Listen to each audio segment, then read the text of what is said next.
Bickley and Marotta Mornings. Arizona Sports. The local sports leader. Bickley Blast. For one mostly glorious night in Denver, the Suns showed us what they can do when the ball moves, when the turnovers are on mute, when everyone is locked in from the jump. Time will tell whether it's a legitimate turning point for our basketball team or whether it's an unsustainable standard for this particular group to maintain. But for now, it is safe to say this: the Suns hit a grand slam in trading DeAndre Ayton. We have all seen what Grayson Allen has brought to this team, including last night, but Jusuf Nurkić has been unreal in the past two games, and in my opinion, last night's game was his best game as a Sun, in my opinion, and it was the worst game I have ever seen Nikola Jokić play. So, what if those two are not coincidences? What if the acquisition of Nurkić was like 4D chess, the antidote for our modern-day Tim Duncan? Remember in last year's playoffs how Jokić pummeled Ayton in the post, throwing his shoulders backwards violently and repeatedly into Ayton's chest? And do you remember how that bruising physicality made Ayton tap out just like he did with Giannis during the 2021 NBA Finals? Big Nurk can absorb all of that. He did last night, and by the end of last night's game, I couldn't shake the most ridiculous feeling I have had in a while, that I am not afraid of a postseason dance with the Denver Nuggets. After all, if you don't fear the defending NBA champions and the best player in the sport, what should that tell you about the ceiling of our basketball team? All right, today's Bickley Blast brought to you by my great friends at Chapman BMW, who make luxury attainable. Find them online at chapmanbmw.com. Here's the inbounds pass. Jokić gets it, spins on Gordon, fades for three, and got it as the buzzer sounds. Are you kidding me, Nikola Jokić? I know they call him the Joker, but that ain't funny.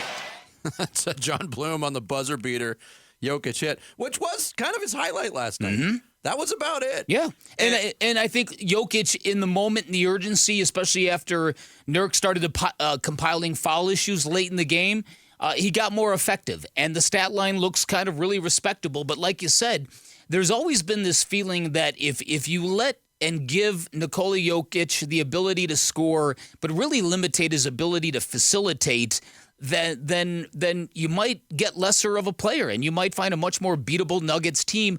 Last night kind of fit into that category, but I don't think it was necessarily any strategery that made that happen. I just thought it was the physicality of Jusuf Nurkić. And again, as I said in the blast, being in Denver last year, watching those games, you saw it happen. The ball went into Nikola Jokić in the post, and he did that back down stuff. But it wasn't just backing down. It was throwing the left shoulder repeatedly into DA. And DA, in his eminent softness, I've had enough, no mas. And last night, Nikola Jokić looked... I thought Jusuf Nurkić was the better player last night. There's certainly an argument to be made for that. And I just did. And I may be wrong, but that's how I processed it. And he got outscored 25-7. Mm-hmm. But you say this a lot, and this came up a lot during our years of discussions on DeAndre Ayton and how he impacted games. Don't look at the numbers. And a lot of people, that's how they view basketball. It's like, wow, look at the numbers. And there's people all over. Fantasy basketball players all over the country right now. It's like, yep, Jokić got me 25, 16, and 5 last night. Mm-hmm. Great game for the Joker. Mm-hmm. He might have been outplayed. And make no mistake about it. There was a lot of looking forward to the playoffs when the Suns made that deal. Right before the beginning of training camp, to send DeAndre Ayton to Portland for the deal that brought Jokić, Little, and Grayson Allen. Man, that seems like just such a steal right now. Doesn't it? To Phoenix. A lot of that was previewing, hey, if we run into Denver again, how are we going to be equipped to deal with Jokić, who absolutely just bludgeoned the Suns. Indeed. And I said it yesterday. Even with the domination at the 5 last year, Jokić just taking DeAndre Ayton to school for that whole series until Game 6 when Ayton couldn't go. Mm-hmm. The Suns still, Chris Paul stays healthy, that might be a different series. So there was a lot of that because Jusuf Nurkić is comfortable playing against Jokić. There's respect. They were there. former teammates. He doesn't look at him in any sense of awe. They're friends. He gets pumped up for games against Jokić. He's had 2 really good games in different manners this year. Had 31 points the first time he went against Jokić in a Suns loss. But last night, you want to talk impacting the game? 7 points, 12 rebounds, had more assists than Jokić, by the way. Fouled out of the game, played 29 minutes.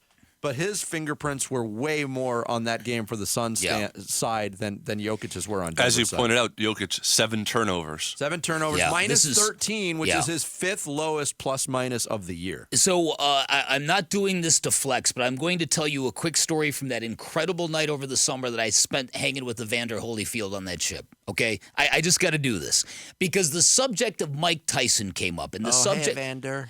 exactly, and the subject came up about why were you not intimidated? Why you of all people, when you got in the ring against him, why were you different? Why did you not, cower in fear like everybody else on the planet did? His answer was because I knew him as a kid. I grew up with him. There's nothing to fear. There's no mystique. I think that's true with Jusuf Nurkić and Nikola Jokić. I think Jusuf Nurkić just looks at him like, yeah, it's a former teammate. I'm as big as he is. I'm as strong as he is.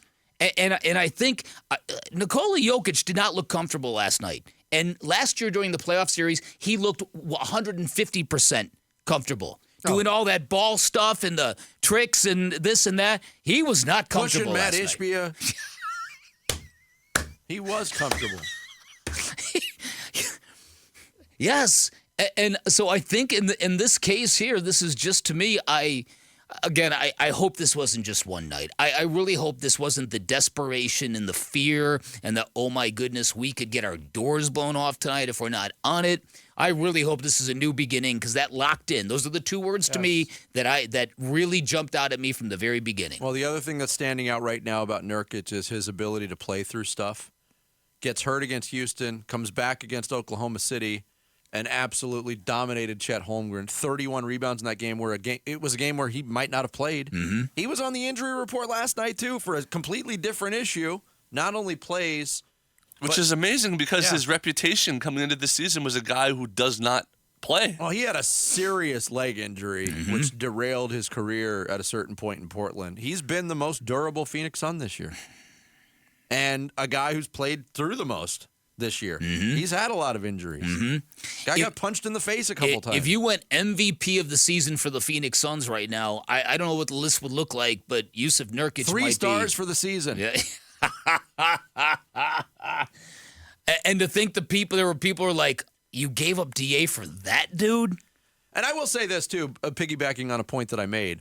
I'm not a fan of a team structuring its roster for a potential playoff matchup against one player.